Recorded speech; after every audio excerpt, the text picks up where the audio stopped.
Hey, everyone. Welcome back to Hypothetically. That is not the show we're doing. Okay, rewind. You said hypothetically. Rewind.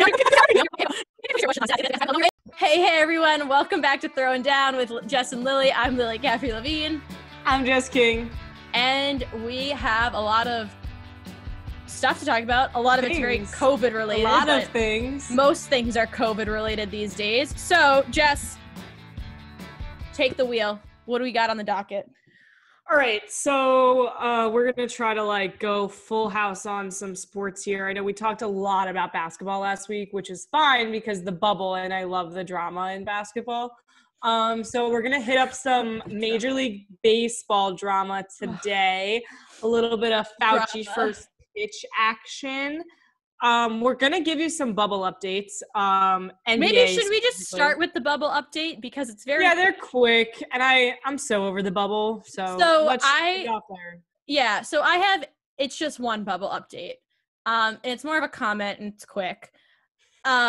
Yesterday, the NBA reported that there were no COVID cases in their weekly or daily or whatever it was testing. Ooh. And I saw that, and I think I was in my car waiting for my Whole Foods pickup. Like, I get the groceries delivered, brought to my car or whatever. So I'm reading it, and I went, I was like, that's not really impressive, considering the point of the bubble is that there's no cases. So I was like, it just seems like, are we supposed to give you an award for doing your job? Like, that was kind of the vibe I was getting. I was like, yeah, there's not supposed to be any after cases, but one it's a bubble. whole week. Yeah, I was like, it's been 1 week and there's no cases. I was like, congrats. And I know there's a lot of factors, and I don't want to take away from all the credit that does go. We're still doing really good. But I'm like, yeah, there's not supposed to be any cases. Like, that's the point of the bubble. So that's the bubble update. I have a bubble update that I just want everyone to know that everyone still hates the snitch line. Well, some people love it, apparently. Who? The people that are snitching. Oh. What's the drama? No, obviously some people love it because there wasn't there 48 calls or something? The first thing I looked up with NBA space S was snitch line. I'm living for it. There's really, let's see, hilarious snitch line parodies. We have Celtics Marcus Smart has jokes about NBA's unique snitch line. Let's see what you got here. NBC Sports for me. Oh, this was on the 17th, so that was a minute ago. I probably read it. It's just, I don't think anyone likes it. I think everyone thinks it's a joke. So wait, here's my next question. These are grown-ass men. What are we going to be Here's my question. On each other? Do we think that the there's going to be some snitch line beef during games? Games are going to start getting more aggressive because people are going to be pissed about the snitch line. I don't know. I think the biggest beef is going to be the shotguns off that have been going on. Everyone's been shotgunning beers and stuff, and it's you shotgun that beer faster than me, I'm going to dunk this ball in your mouth. You know what I mean? Oh gosh. Okay. But aside from the NBA. So all right, that's the bubble update. I feel like we got to move on to our unexpected woke league, Major League Baseball. First of all, baseball is back. We have a fantasy draft tomorrow, which I think we will both do. If you're in our fantasy draft and listening to this, pause and just fast forward a little bit. I think we're going to both do terribly in it. I think so too. Because I've never done fantasy baseball before. The concept, I just don't understand a lot about fantasy baseball. Football, I'm actually very good at fantasy football. Not really. I think I've just gotten very lucky. I'm not good at any of it. It makes sense to me because you set your lineup, the game's happening, something do I set a lineup every day? Is that what's going to be happening here? Because I am going to do very poorly if that's the case. Honestly, for everyone that's in this fantasy draft with Lily and I feel bad for them and all the listeners who are what the hell are these chicks talking about? Somebody let us know, because they sent a text in it earlier today that if you haven't made your teams or whatever we have to do before the draft tomorrow, I don't have a name. They're please make it. Lily and I definitely are the only two I think people we got that somebody was very subtly there's only two people that haven't created their team yet. Meanwhile, everybody's watching us on Zoom recording podcasts. I'm that was definitely Jess, because I know I'm the other one. Anyways, I switched on Lily. Baseball's back on Thursday. But and then, there's already drama. They had is some it drama? Okay, well, it is because Trump tweeted, so then it's like drama. So, what had happened, and I lost where I was going with this. The San Francisco Giants. I have a new favorite baseball team. So I got this. I ordered some hats from 47 and they sent me this, which I thought was super random. I'm not from San Francisco. I live in New York. So fun fact about me. One time there was like a conversation we were having at school. It was like, do you feel the need to have like a West Coast team, like, or like a Western Conference team? Like if you're an Eastern Conference team, like, you know what I mean? Cause like if you get, I don't, I never have. I have no ties to the West. Yeah. I'm also from Boston and you're from New York, which are both very like it was a weird concept to me. Let me take my Knicks and just cry every time. So it was a really weird concept to me getting to college when people, because obviously we went from other places. No, we're from New York, and like a lot of people in New York aren't fans of just New York teams. Like they have other fandoms of places, and I was like, that's weird because in Boston it was always they're just like crybabies. Okay, I feel like this is like a personal thing you have to work through. But it was always weird because everyone I grew up with was a Boston fan, obviously, because it was like where you're from. So I've never had like, oh, that's my West team. However, this is where I'm going with this. I have family that lives or that used to live in San Francisco. And I have always liked the Giants because of that, because I have like a lot of great memories of like the Giants winning the World Series and like how the city was like so happy about that and stuff. So I grew up a lot going to San Francisco. So like I do have like a little bit of a soft spot for San Francisco teams. And so I have always loved the Giants. Now Donald Trump doesn't like the Giants. Okay. So disagreement between a lot of people on that one. What's going on, Jess? Okay, so Giants versus Angels yesterday. Gabe Kapler, who works for the manager for the Giants. I accidentally paused it. Gabe Kapler, who has diabetes, by the way, and I met him when he was on the Red Sox, and I went to diabetes camp, which is like a different fun fact about Lily. But Gabe Kapler, diabetic, former Red Sox. Now. And he is he is also a national anthem kneeler. You can add that to his resume. So him along with other players and staff of the Giants and one Angels player kneeled in their game yesterday. And he had told reporters at the Oakland Coliseum, quote, "I wanted them to know I wasn't pleased with the way our country has handled police brutality. I told them," being the team, "I wanted to amplify their voices, and I wanted to amplify the voice of the Black community and marginalized communities as well. And so I told them I wanted to use my platform to demonstrate my dissatisfaction with the way we've handled racism in our country. I wanted to demonstrate my dissatisfaction with our clear, systematic racism in our country." So just the overarching point I have on this is that I'm really happy that they're doing this for a lot of reasons, but I'll just keep it very simple in this. I believe, and I might be wrong about this, when Colin Kaepernick was kneeling for the national anthem back in the day, and all of that was happening, I believe there was only ever one MLB player that kneeled. If I might be wrong about that, but if I'm not, this is a huge step for the MLB. In 2017. Yeah, it only happened, I think, one time or something like that. I don't know if he did it for every game, but I only ever remember at least hearing about one player. So to see multiple players from multiple teams doing it and to see them speaking about it, I think is a fantastic thing for the MLB to be doing. I'm so psyched that they're using their platform because I think it's so important for athletes to just be using their platform because they are so influential. However, there was some more to that. What ended up happening after all of this was that Donald Trump tweeted, "Looking forward to live sports, but anytime I witness a player kneeling during the national anthem, a sign of great disrespect for our country and our flag, the game is over for me!" Exclamation point. Because he always has an exclamation point. Exclamation point. So here's my whole take on this. Mm-hmm.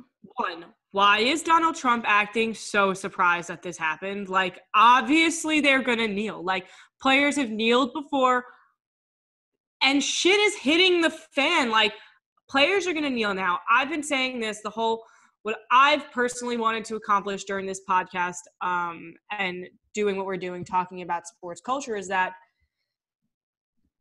athletes are people. They're human beings with opinions just like you have, just like I have, just like everybody who's listening to this, either saying shut the fuck up or keep talking.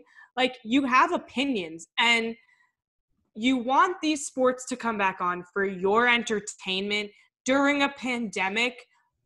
So it's like, okay, are we going to act like they like should just be putting their lives at risk for you, but then not give them the respect to openly use their platform the way they have it? And it's been a long time coming that athletes were going to start using their platforms. I've just wanted to get the point across that, like, athletes are human beings. They make mistakes. They do everything that we do. They care about their families the same way that we do. And they care about their communities. A good paycheck for this.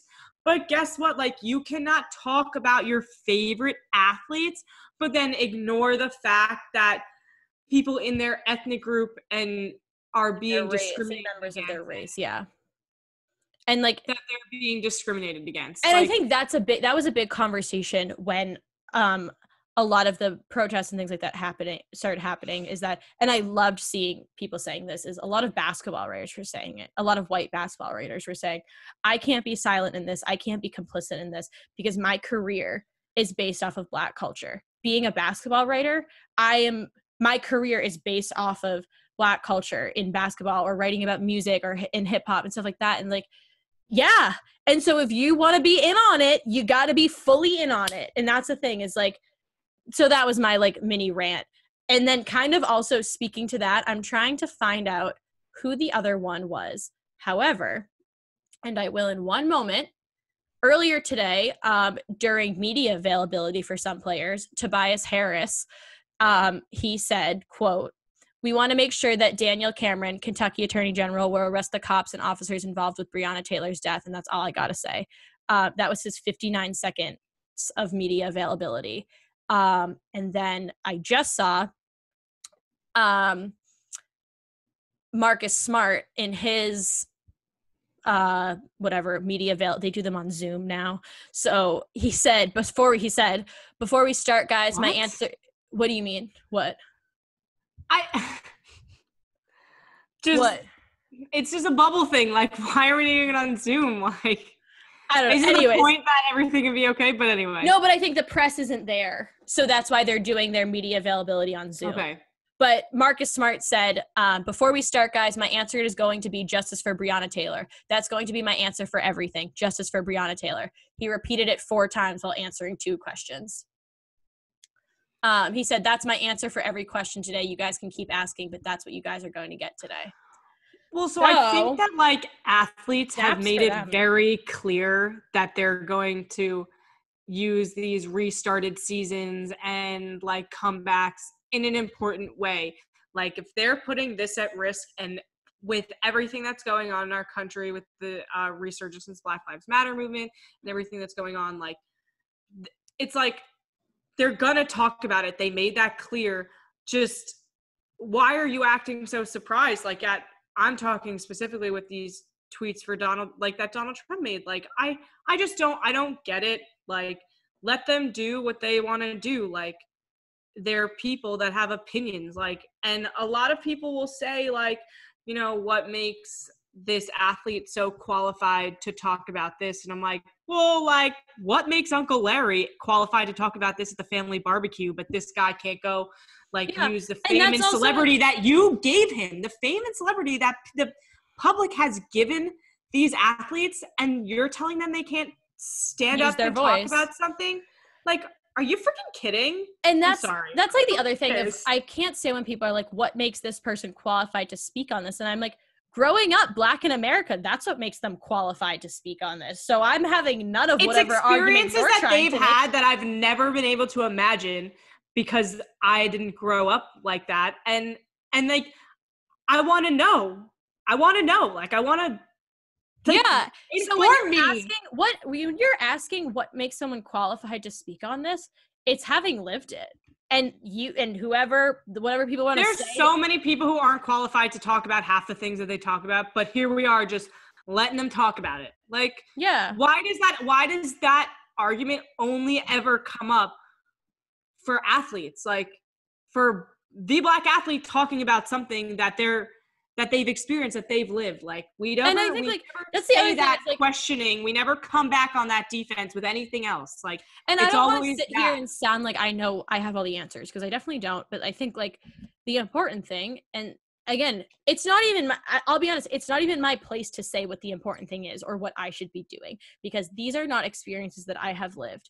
But I am learning, I'm reading, I'm trying to learn more, I'm trying to learn how to be better. And I think you are too. And I think we're listening. I'm listening to what people have to say. I'm listening to things that I don't know anything about, because these aren't my experiences. I haven't lived them, but it's important for me as a citizen of this country, as someone that wants to speak and write about what's going on, that I listen, and that I know how other people feel about this, because it's not my experience.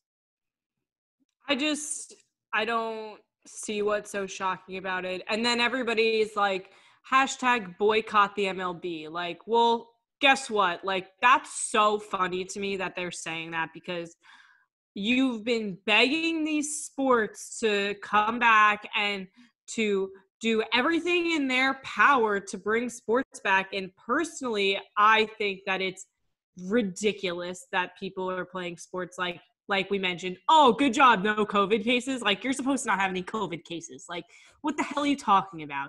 And, like, we shouldn't be having sports. It's ridiculous. People are still sick. We have no fucking control. Sports are a reward of a functioning society. Yeah, like, it makes no sense that we're playing sports now, but whatever. We're doing it because people are simply outraged that we can't watch men compete with other men in sports that people play on the regular. But I heard something that was like, maybe if we make like wearing a mask a competition, people will get on board with it. And I was like, yeah, maybe. So wait, there are some other tweets. They tweeted a picture. Members of the San Francisco Giants kneel during the national anthem, hashtag Black Lives Matter. They tweeted that earlier today when it was happening. Well, it's just like we said, like, an unexpected support from a league that we didn't expect to support us like this. I mean, I did not expect them to do it. We've seen a lot of activism in the NBA and the NFL, and I just haven't as much in baseball. Well, it was like you said in 2017 when the kneeling first came around, like they only had one person do it. Yeah. So it's like, obviously you wouldn't expect that the first professional, like, coach manager would be. And I think it's a huge step when the manager San Francisco does it Giants. I think it's a huge well, it just sets like a whole thing. But so what was your question? Fauci is throwing out the first pitch for the Yankees Nats on opening day. Do you think that's a subliminal message? I'm gonna do some deep breathing exercises and come back to you. No, I think so. Typically, yes. I know I'm not saying yes to your question. Here's my thing with Fauci throwing out the first pitch. I think it's awesome. I love Anthony Fauci. I think he's very good at what he does. And I'm like, heck yeah, like, let's recognize him. My issue with it, because I have to have an issue with everything. Oh, here we go. Typically, people that throw out first pitches are like people that we really look up to, and people that are like really great and have done some really great things. And I think Fauci is that person. If you're going to celebrate him like a hero, listen to what he's saying, please. So I don't necessarily think it's a subliminal message. I think it's kind of ironic that I'm like, so you're opening all this stuff up so we can play baseball. And the guy that's like, I know Fauci wasn't like, don't open sports leagues, but like the guy that's been kind of like, hey, we really need to take this seriously and like not get ahead of ourselves or anything. You're like, yeah, let's celebrate him and he'll throw out the first pitch. And I'm like, but you haven't been listening to him. Well, I was like, what are you doing? So I just think it's kind of ironic. I'm very happy for Fauci. It'll be very fun. I'm sure he'll wear a mask. And he's a big Nationals fangirl, so. Oh, he is? I didn't know that. Oh, doesn't he have a Nationals mask? I think I saw that somewhere. So, good for Fauci. Super happy for him. I'm just kind of like, And I'm not saying they're doing a bad thing. I'm just saying, like, okay, so when Fauci's like giving us some rules, let's remember that we think he's really great, so let's listen to him. And like, do you think it's a subliminal message? No, I don't really give baseball that much credit. Like, to be honest, like, so the Nationals said in a statement, Dr. Fauci's been a true champion for our country during the COVID-19 pandemic and throughout his distinguished career. So it is only fitting that we honor him as we kick off the 2020 season and defend our World Series championship title. I think that if anything, they're trying to show his importance, like you said, like honor him, but not a lot of people listen to him. So like, I think maybe they just like were like, yeah, this is kind of fitting. I mean, he's a huge Nationals fan. We kind of think that people should start wearing masks. We're getting a little uncomfortable with the second wave that's soon to come here. So I think that like it might be giving Fauci and the Center for Infectious Disease some really good PR. But maybe this ends up being a great thing. Like maybe see people like maybe they see Fauci and they're like, oh, he's so cool and relatable and he likes baseball. Yeah, look at him throw that ball. I'm gonna wear a mask now. I'd be like, okay, cool. Yeah. He has a mask with Fauci. Nationals logos all over. I want a mask with my favorite sports teams logos on it. So yeah. So there we go. Maybe it'll be a good thing, and I'm all for good things. You know, that was a weird thing to say. Also on COVID news, Cuomo, no more fans at college games. Insert joke about Marist sports fandom here. Like, Maris is sitting somewhere in a darkroom Poughkeepsie and like, haha, joke's on you. We already had no fans. Disclaimer, the joke I'm about to make is completely a joke. I do not mean it. But Maris was really ahead of their time on the no fans at games thing. And it's not like no, but totally kidding. Women's basketball's awesome. Like lacrosse is awesome. Like all their sports are awesome. Go to their games. You can't anymore because like it's banned. But no fans. But could you qualify all the girls that wore Maris t-shirts to a tailgate, just took pictures and left before halftime? Fans. Was that you? Did you go and just take pictures and then? No, because obviously, as everybody already knows, and if you don't, congratulations on hearing the best news of your life. I was a little preoccupied at every game, getting dressed into the coziest thing I've worn since the 90s. Yeah? A mascot suit. I was born in 98, so I didn't live a lot through the 90s.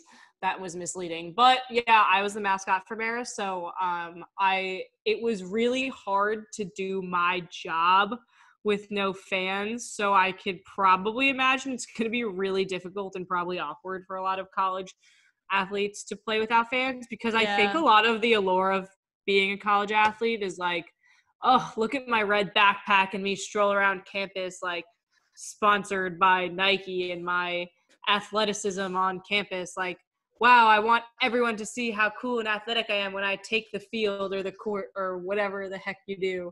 And, like, maybe I think it's going to bring down the level of competition, to be honest. You do? I feel like that's a tall accusation. I feel like a lot of, like, good games and stuff are, like, the people, the atmosphere, the arena. I mean, like, every one of my, like, really positive sports memories is, like, the atmosphere and stuff. So, like. Yeah. I mean, I think. So here's my thing. But then you go to a rival, like, so you have two rival teams, and, like, you're just, like, and you walk in and you're not getting booed, and you just play, and there's silence, and then you go. Let's actually, like, think about this, and that, like, so this is a New York, like, state thing. So all schools in New York, there will be no fans at any college sporting events through the year, I think.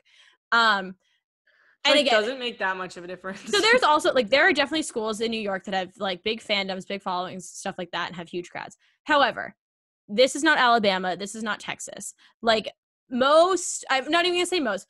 I doubt that they're drawing crowds that, like, Big Ten or SEC schools are. And with that. I mean, like, imagine Cortica, though. Like, Cortland versus Ithaca with no fans. Like, that's, like, a really awkward thing. Watching the MAC tournament, I watched it from home this year, which was the last sporting event.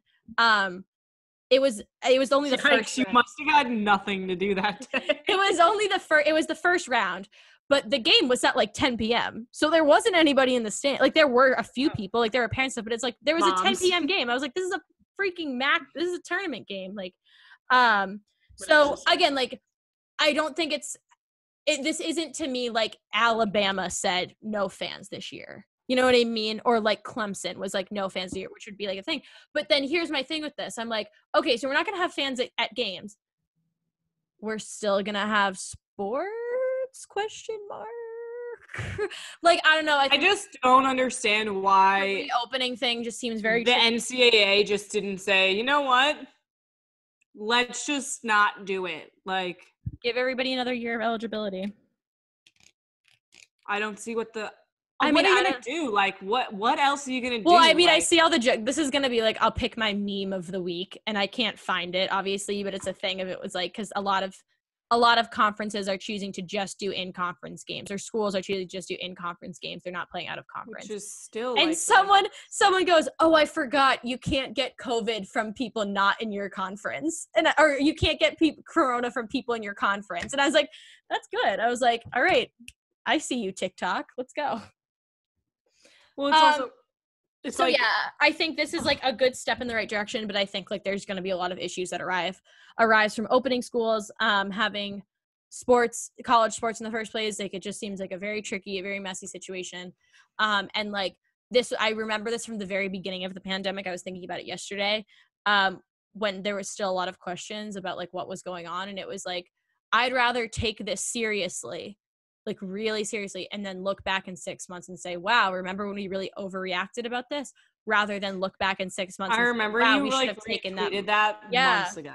And that's my thing of it's like, do we want to come to the end of the school year next year, come to May next year and say, we really should have taken that more seriously? Or like, well, you know, it sucked we didn't get college sports this year, but I'm glad that like there wasn't a spike in cases. Like, why is that not the priority here?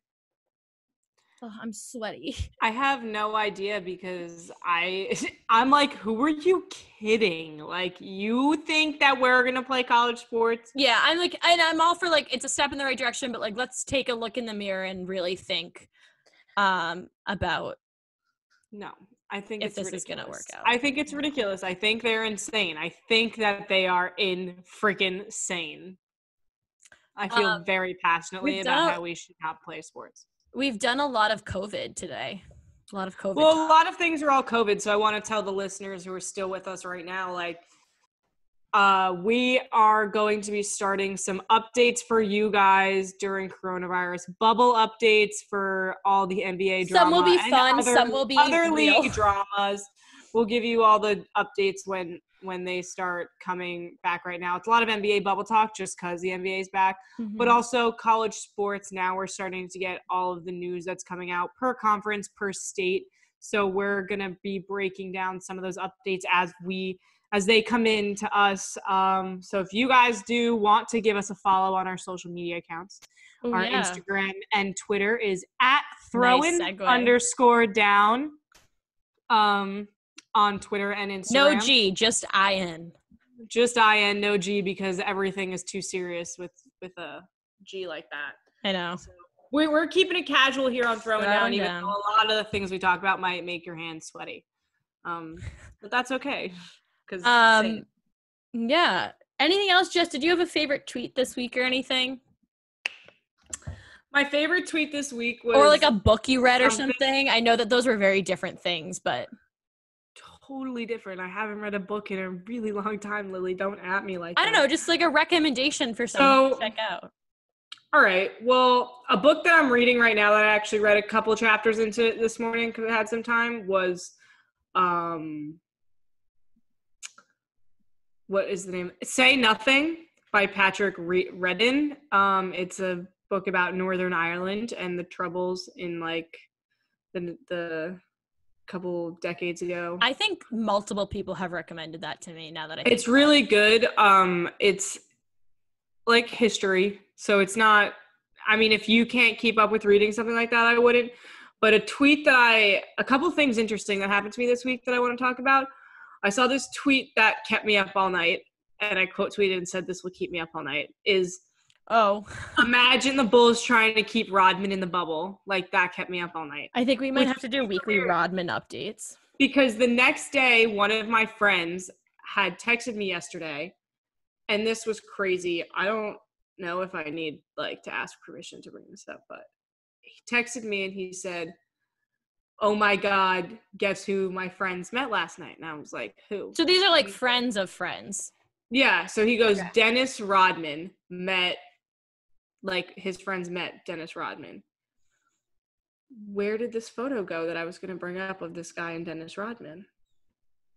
Just that it happened? No, he sent me a picture of it, and it was Dennis Rodman sitting in a casino with these two guys, and they all have their masks on. Right here. And they have their masks on. I can cut it in. You could just... You can just see it. Well, you saw the ring light. Now everybody knows I have a ring light on my computer when I do this. Good. I don't have this great skin. But that was exciting. That happened to me. I like Dennis Rodman. I think he's a freaking badass. He's actually somebody that I live my life by. I think like let's just like get this out of the way. Like during The Last Dance, we did like Rodman updates. Like at the end of every episode, we'd be like, "Oh my God, Dennis Rodman!" Everybody was tweeting about Michael Jordan, and Jess and I were just like, "Did you see that?" And Lily and I were like on our own. We're like, "What's your favorite Rodman hairstyle?" Yeah, like that guy's a freaking legend. But other than that, everything is normal here. Follow us on Twitter and Instagram at @throwindown. Do it. And we'll be giving you guys some more content. Looking forward to some bonus stuff that will be released later this week. And thanks for listening to us, guys. Thanks for listening, guys. And keep following along for more updates, more content, more sports talk. Remember, it's never just sports. We'll talk to you later. Have a good one.